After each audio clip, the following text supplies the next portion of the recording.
Well, I grew up in a household of wonderful storytellers. My father had a wonderful way of expressing himself. He was just such a interesting and interested person. And many years ago, when my younger sister was got engaged and brought her fiance to the house, he was tall and handsome and fun, and he had a T-shirt on that said, "He who dies with the most toys wins." He was an accounting major, and those numbers were a really big thing.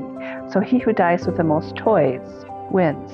And my dad kind of said, well, actually, I think maybe I need a T-shirt that says, "He who dies with the most stories wins."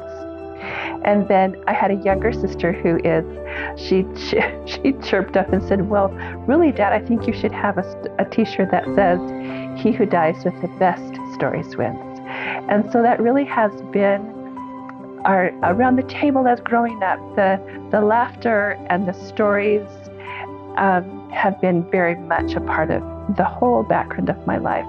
And as a little girl, I remember sitting in a room with several, my parents and my uncles, several couples. And I remember just sitting on the floor and listening to them and thinking, how do they know who they're talking to? Because everyone was talking. I thought, do they have like ribbons that connects them?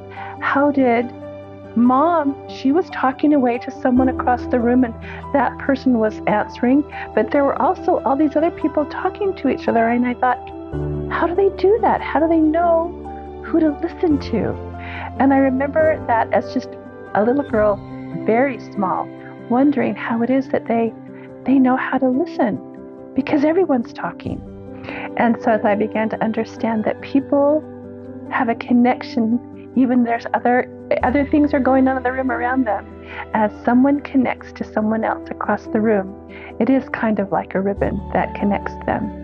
And those stories keep coming. In spite of other stories that are swirling in the air, that story is connected between those two people.